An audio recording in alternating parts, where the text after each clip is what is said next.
Hey everyone, it's Lexie. So in today's video I'll be sharing with you the top 5 books I'd like to read this fall. So I feel like fall is a good time to kind of read dark academia, some fantasy in here, and these are all kind of fantasy and one kind of thriller, which I think is always fun to read around this time.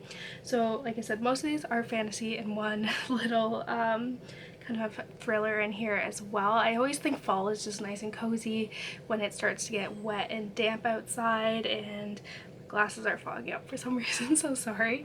But when it's just dark and cold and the leaves start to fall, and it's just always fun to kind of immerse yourself in a kind of fantasy world, dark academia, back to school vibes, all that fun stuff. So yeah, without further ado, let's get started. So starting out, I have a very popular book that you guys probably already know about, and it is The Atlas 6 by Olivie Blake.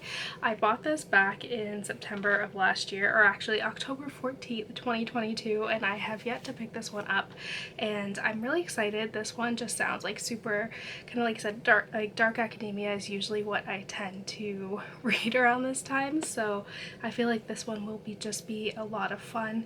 And I am really excited also because towards the end of October is when the sequel comes out too, so it'll be kind of perfect timing where I can kind of read them somewhat back to back. And so this one here says, the Alexandrian Society, caretakers of lost knowledge from the greatest civilizations of antiquity, are the foremost secret society of magical academians in the world. Those who earn a place among the Alexandrians will secure a life of wealth, power, and prestige beyond their wildest dreams, and each decade only the 6 most uniquely talented magicians are selected to be considered for initiation. When the candidates are recruited by the mysterious Atlas Blakely, they are told that they have 1 year to qualify for initiation, during which time they will be permitted preliminary access to the Society's archives and judged based on their contributions to various subjects of impossibility, time and space, luck and thought, life and death. 5, they are told, will be initiated, 1 will be eliminated, and so I think this just sounds a lot of fun. My boyfriend read this one as well, and he really enjoyed it. He's read a lot of these actually that are already in here, so I already know that, you know, he liked them. And we usually have the same taste in things, and so yeah, I'm happy I have like kind of the OG version too before it got picked up with the original drawings. So yeah, definitely will be picking this one up before the sequel comes out in October. Next up, I have Jade City by Fonda. This is another book that my boyfriend has read. He also got this one for me as well. And again, I've heard really great things about this, and it says, for centuries, honorable green-bone warriors have used magic jade to enhance their abilities and defend the island of Kikon from foreign invasion. Now the war is over and a new generation vies for control of Kikon's bustling capital city. 4 siblings of the powerful Kull family must prepare for battle, and the fragile peace between the clans is about to break. Again, I've heard really great things about this. I haven't really read any kind of high fantasy lately, so I've been kind of saving it for kind of the fall winter months. Usually in the spring and summer I tend to read more kind of historical fiction and kind of just regular fiction. So I'm really excited to dive into this in the fall season. This was a book that was sent to me earlier this year or late last year that I just never got around to reading, but it just sounds super fun and interesting, and it is Strangers We Know by Marr. And I don't know, this one just sounds super creepy to read during the fall season. So it says, adopted when she was only days old, Ivy Hahn knows little about her lineage, but when she's stricken with a mysterious illness, the results of a genetic test to identify the cause attract the FBI. According to Ivy's DNA, she's related to the Full Moon Killer, who has terrorized the Pacific Northwest for decades.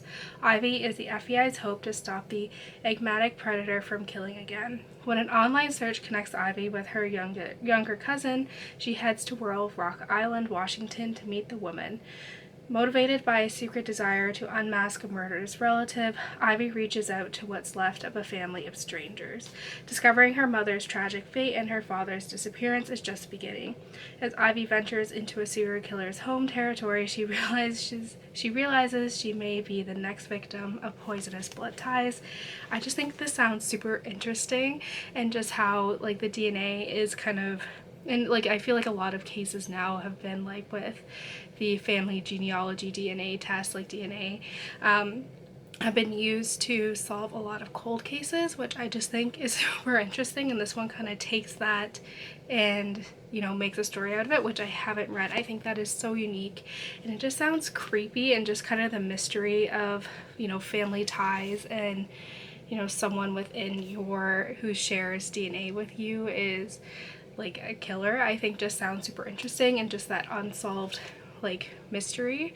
I don't know why my glasses keep fogging up, so I do apologize for this. But yeah, it just sounds like super fun and interesting, and honestly I can't wait to pick it up. And lastly, these next two are ones that are just scream dark academia for me.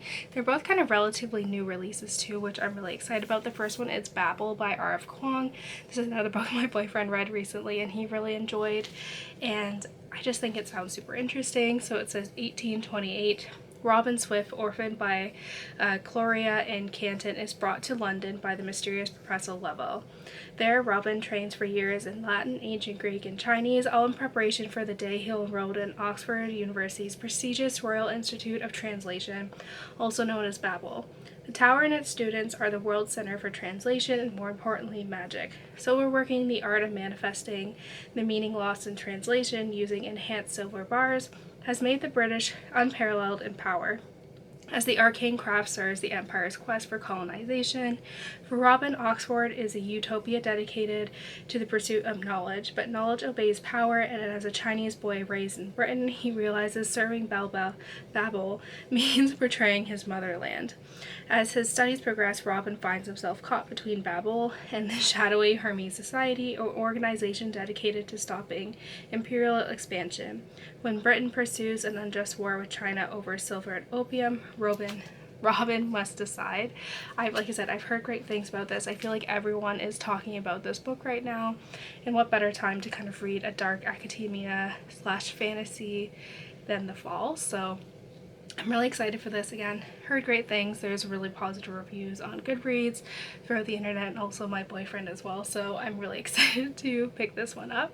And lastly, this is a book that I picked up from my local bookstore. I saw it and I just read the synopsis and I was like, that sounds really fun and interesting and perfect to read during the autumn season. And it is Ordinary Monsters by J.M. Miro. Again, I saw this cover and like it kind of drew me in, and then I read the synopsis and then I was completely sold on it.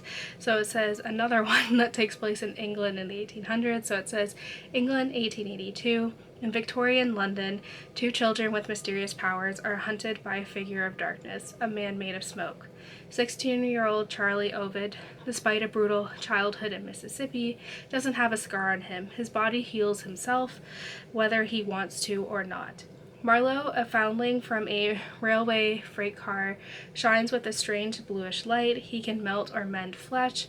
When a jaded female detective is recruited to escort them to safety, all three begin a journey into the nature of difference and belonging in the shadowy edges of the monstrous. What follows is a story of wonder and betrayal, from the gaslit streets of London and the wooden theaters of Tokyo to an eerie estate outside Edinburgh, where other children with gifts, the talents, have been gathered. There, the world of the dead and the world of the living threaten to collide. I just think this sounds super interesting, and having visited like London and Edinburgh recently, it'll be good to I can have like that visual in my mind, which just sounds fun. And like I said, I'm a fan of the Victorian era, and I just know, I feel like this one will just be very atmospheric, just have like dark feels and dark vibes, so I'm very excited to pick this one up as well. So that's it, guys. I hope you enjoyed this video. Let me know in the comments below what some of the books that are on your fall TBR are and all of that fun stuff. So yeah, thank you guys so much for watching. Don't forget to give this video a thumbs up, and I will see you guys next time. Bye, guys.